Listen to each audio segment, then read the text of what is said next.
हिमवत गोपालस्वामी पहाड़ियों के लिए यात्रा गाइड। हिमवत गोपालस्वामी मंदिर का पौराणिक पृष्ठभूमि। हिमवत गोपालस्वामी पहाड़ी बेंगलुरु से लगभग 220 किलोमीटर और मैसूर से 75 किलोमीटर दूर मैसूर ऊटी रोड पर स्थित है।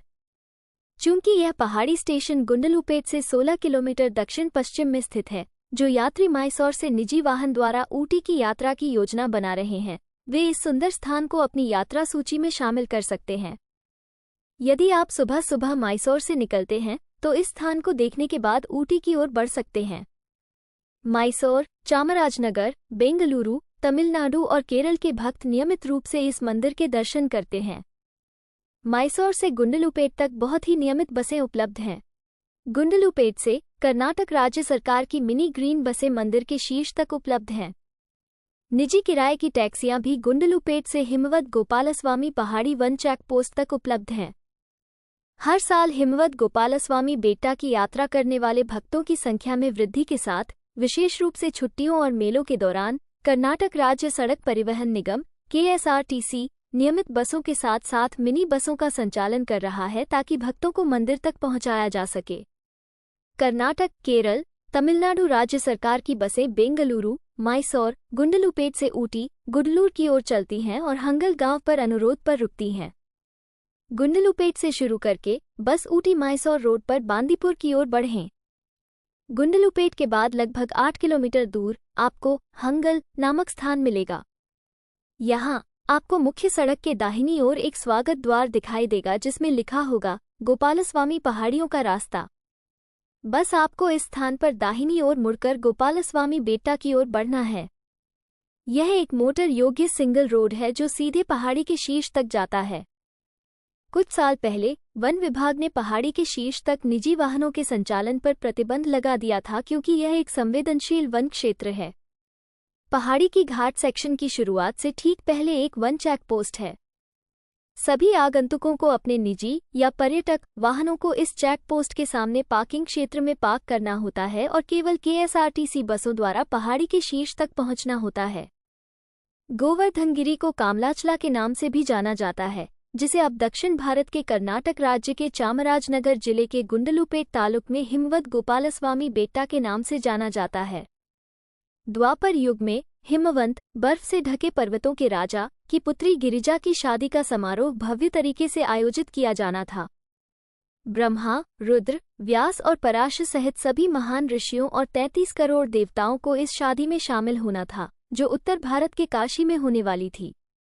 ब्रह्मा और अन्य देवताओं को चिंता थी कि सभी देवताओं का काशी में एकत्रित होना पृथ्वी के संतुलन को बिगाड़ देगा और पूरी पृथ्वी को पाताल अधोलोक में धकेल देगा। इस आपदा को रोकने के लिए ब्रह्मा और अन्य देवताओं ने महान ऋषि अगस्त्य से दक्षिण भारत जाने और पृथ्वी के संतुलन को बनाए रखने के लिए निवेदन किया। ब्रह्मा और अन्य देवताओं के अनुरोध को स्वीकार करते हुए ऋषि अगस्त्य ने गंगा, यमुना और अन्य नदियों के पवित्र जल को अपने कमंडल में एकत्र किया और दक्षिण भारत की ओर चल पड़े। ऋषि अगस्त्य के रवाना होने से पहले देवताओं ने उनसे एक और अपील की। महामेरु पर्वत के राजा और विंध्य पर्वत के राजा के बीच श्रेष्ठता के लिए लगातार संघर्ष चल रहा था, जो कि ऋषि अगस्त्य के शिष्य थे। अपनी शक्ति दिखाने के लिए महामेरु के राजा ने आकाश तक अपनी ऊंचाई बढ़ा दी, जिससे सूर्य और चंद्रमा की गति बाधित हो गई। दक्षिण भारत के लोग घोर अंधकार में जी रहे थे क्योंकि वहां सूर्य और चंद्रमा का उदय और अस्त नहीं हो रहा था। देवताओं ने ऋषि अगस्त्य से अपने शिष्य विंध्य पर्वत के राजा और महामेरु के राजा के बीच इस संघर्ष को रोकने के लिए निवेदन किया। कृपालु ऋषि अगस्त्य ने हस्तक्षेप करने के लिए सहमति व्यक्त की और दक्षिण भारत की यात्रा पर निकल पड़े। रास्ते में ऋषि अगस्त्य ने विंध्य पर्वत का दौरा किया। अपने गुरु को देखकर विंध्य के राजा ने महान ऋषि को अपना सम्मान प्रकट करने के लिए अपना सिर झुका दिया। इस अवसर का लाभ उठाकर ऋषि अगस्त्य ने विंध्य के राजा को आदेश दिया कि वह तब तक इसी स्थिति में रहें जब तक वह दक्षिण भारत से वापस न लौटे, और इस तरह विंध्य पर्वत की और वृद्धि को रोक दिया। अगस्त्य फिर अपनी यात्रा पर आगे बढ़े और सह्याद्री पर्वत पर पहुंचे, जहां उन्होंने पृथ्वी को बचाने के इस दैवीय और कठिन कार्य के सफलतापूर्वक पूरा होने के लिए भगवान कृष्ण से सहायता मांगी।